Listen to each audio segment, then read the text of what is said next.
Lindinhos, como eu estava comentando com vocês agora há pouco, a destruição de hábitats é a causa número 1 de extinção de seres vivos no planeta nesse exato momento. E essa destruição de hábitats está relacionada com um desmatamento. Ô gente, por que alguém vai lá destruir uma floresta? É só porque o pessoal é malvado? Claro que não, né? Desmatamento está relacionado basicamente com atividades como extrativismo de madeira, como, moçada, extração de minérios, mas também duas outras coisas, né? Agricultura, ou seja, derrubar uma floresta para você plantar, aquela história que florestas são comunidades clímax, e com isso, elas têm uma produtividade líquida tendendo a zero, de maneira, moçada, que a gente não tem como obter alimento em grandes quantidades em florestas. Então vou ter que derrubar para plantar, para começar uma sucessão ecológica secundária com produtividade líquida elevada. A gente tem também pecuária, né? Derrubar uma determinada área para poder criar pastagem para o gado. Inclusive, um exemplo, né? Hoje em dia, lá na Amazônia, a principal causa de desmatamento não é mais a extração de madeira. Já tem alguns anos que a principal causa de desmatamento lá na Amazônia vai ser exatamente a criação de pasto para o gado. Ou seja, a expansão da pecuária. A galera vai lá derrubar a floresta para fazer pastagem.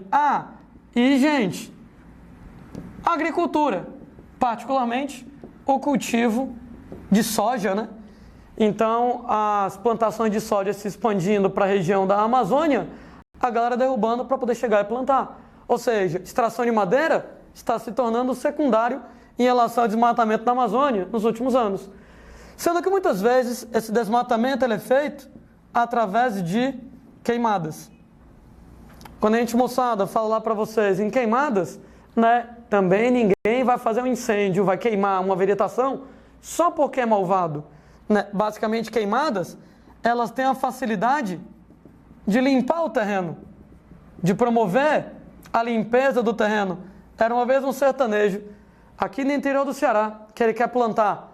Tem uma área nativa de caatinga. Para plantar, ele tem que derrubar a vegetação. Cara, tu derrubar a vegetação na base do machado, árvore por árvore, é complicado, viu? O que é que a galera faz então? Taca fogo, né? Uma vez que você vai lá e queima, você consegue fazer a limpeza do terreno de maneira muito mais rápida. Além de limpar o terreno, você ainda tem o aumento da fertilidade do solo no curto prazo. Ora, por que quando você promove queimadas, aumenta a fertilidade do solo de imediato? Gente, porque você acelera a reciclagem de nutrientes.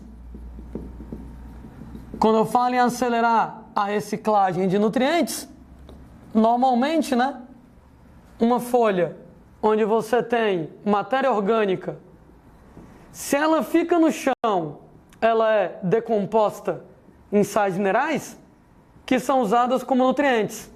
Só que, gente, isso demora muito tempo, né? Aquela folhinha morta, daqui que ela seja decomposta, para liberar os sais minerais como nutrientes para as raízes, demora tempo pra caramba. Se você vai lá e queima, o efeito, gente, é semelhante.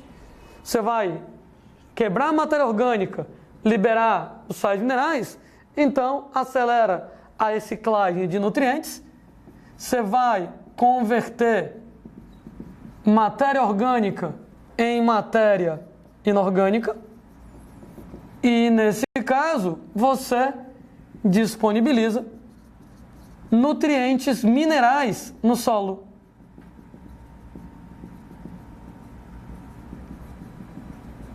De maneira, claro, bem mais rápida. Ou seja, quando você vai lá e promove queimadas, você acaba tendo aqui esses benefícios.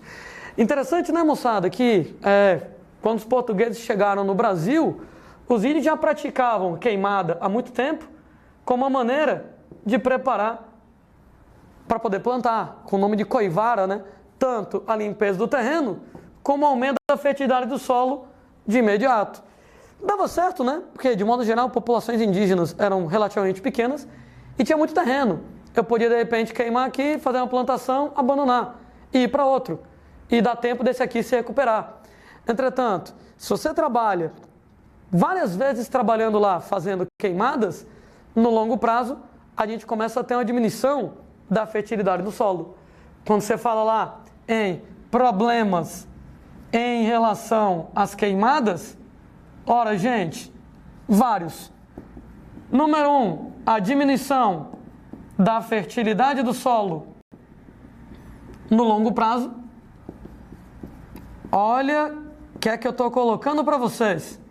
Que quando você trabalha com queimadas, no primeiro momento, aumenta a fertilidade do solo no curto prazo.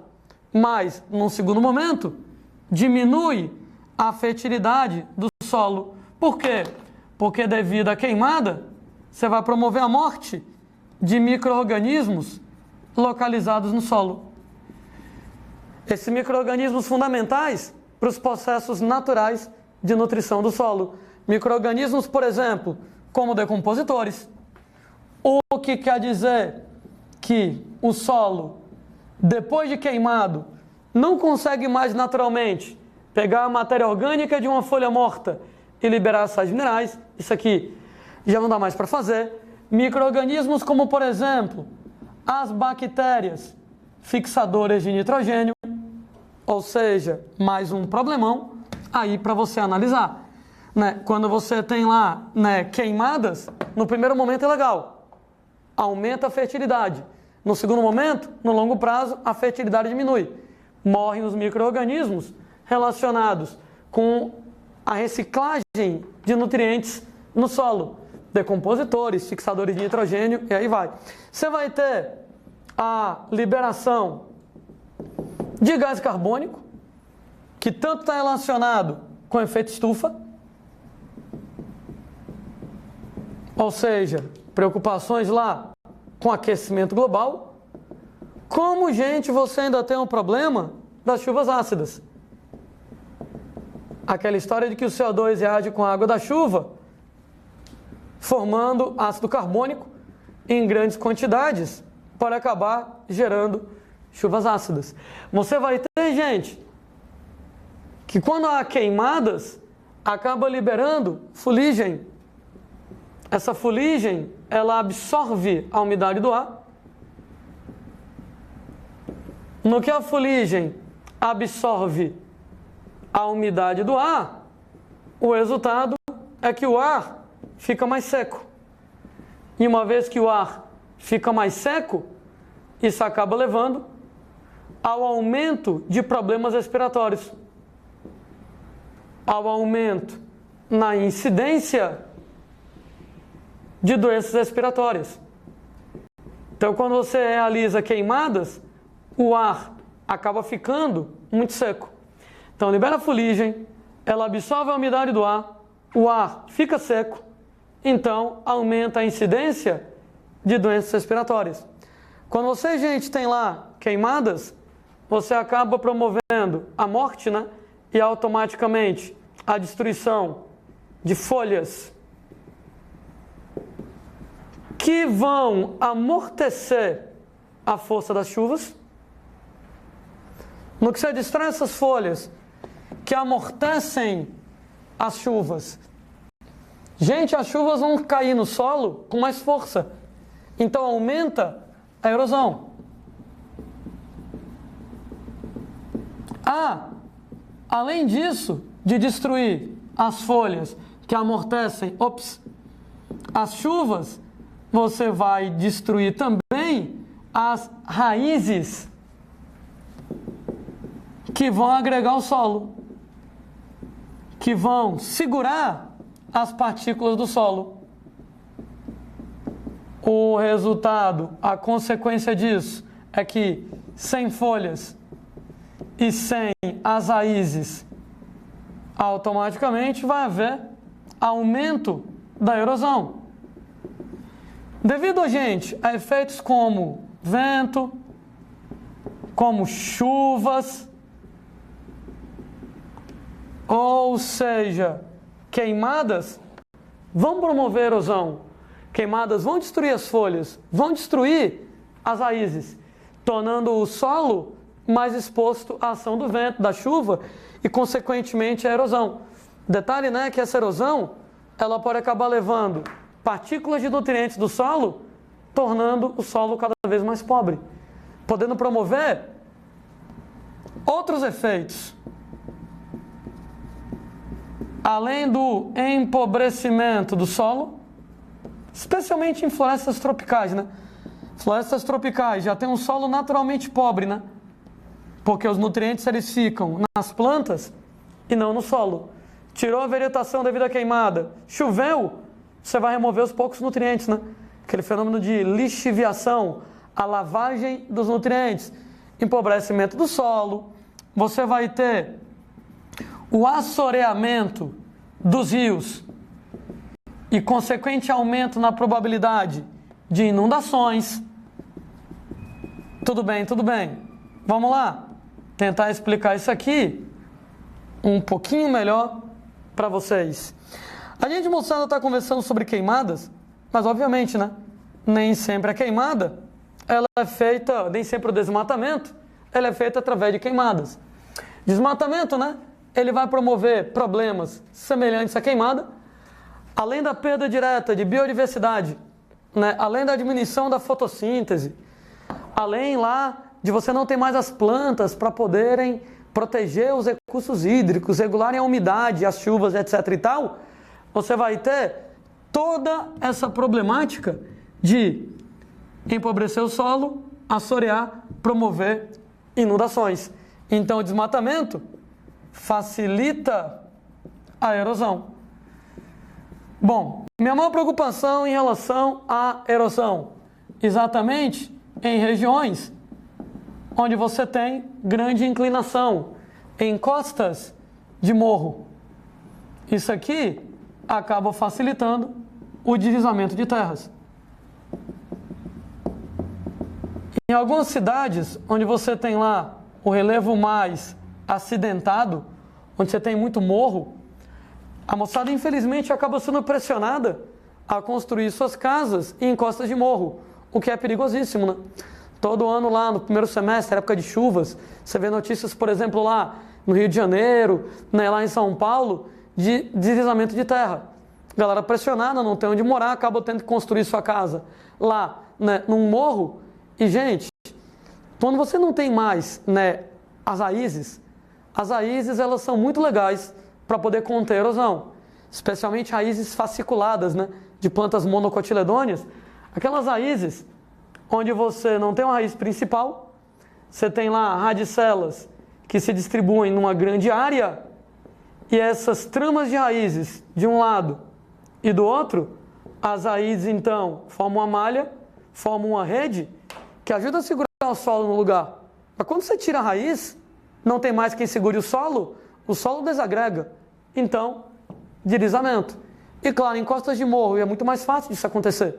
Tanto é que o Código Florestal Brasileiro, ele proíbe que você faça desmatamento em regiões onde você tem inclinação de 45 graus ou mais. A inclinação de 45 graus ou mais. Por quê? Porque uma vez que você desmate uma área muito inclinada, uma encosta de morro, vai haver grande probabilidade de deslizamento de terra. Se a angulação da inclinação ela é menor que 45 graus, menos problemático. O risco de deslizamento é bem menor, mas é proibido por lei o desmatamento, por qualquer motivo, inclusive lá para construir uma casa, quando você tem uma inclinação muito grande, devido a esse problema. No caso, gente, das margens de rios, um problema extra. Nas margens dos rios, o que acontece é que você vai ter o deslizamento de terra para dentro do rio, no que tem um deslizamento da terra para o rio. O resultado é que o rio vai sendo aterrado. Você começa a diminuir a profundidade dele. O nome, gente, elegante para o rio ser aterrado é assoreamento. O assoreamento é a diminuição na profundidade do rio, a diminuição na profundidade do leito do rio. Essa diminuição na profundidade do leito do rio tem um problemão. O rio agora, ele não consegue transportar tanta água.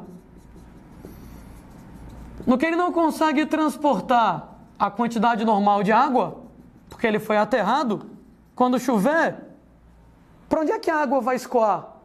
O resultado é que acaba facilitando a ocorrência de inundações. Ô Landim, eu não consegui entender muito bem. Beleza, deixa eu tentar desenhar. Desenho aqui, como sempre, feio pra caramba. Era uma vez o rio visto em perfil topográfico. Tá aqui a água do rio. Se você desmata a margem do rio, desliza terra para dentro do rio, o rio vai sendo aterrado. No que o rio vai sendo aterrado, vai acumulando terra, e o resultado diminui a profundidade do leito do rio. O resultado, ele já não consegue transportar a mesma quantidade de água de antes. O que quer dizer que quando chove e a água vai bater no rio, antes ele tinha todo esse espaço para carregar água. O espaço diminuiu. Se o espaço diminuiu, porque agora isso aqui é terra, então antes tinha esse espaço todo, minha mão inteira para carregar água, agora só tem esse tantinho. Cabe menos água. Se cabe menos água, o nível do rio vai subindo, e automaticamente o rio transborda, né? No que o rio transborda, facilita a ocorrência de inundações, facilita a ocorrência de enchentes, né? Certa vez, o vestibular da Unesp lá de São Paulo, questão aberta, perguntou: como é que queimadas favorecem inundações? Peraí, rapaz, queimada, inundação, do fogo para a água, caramba. Pois é, a queimada promove desmatamento, nas margens do rio, a ausência de raízes faz deslizar a terra, assoreia o rio, diminui a profundidade do leito, quando chover não tem como a água escoar, então a água transborda, no que a água transborda, enchentes e inundações vão acabar acontecendo.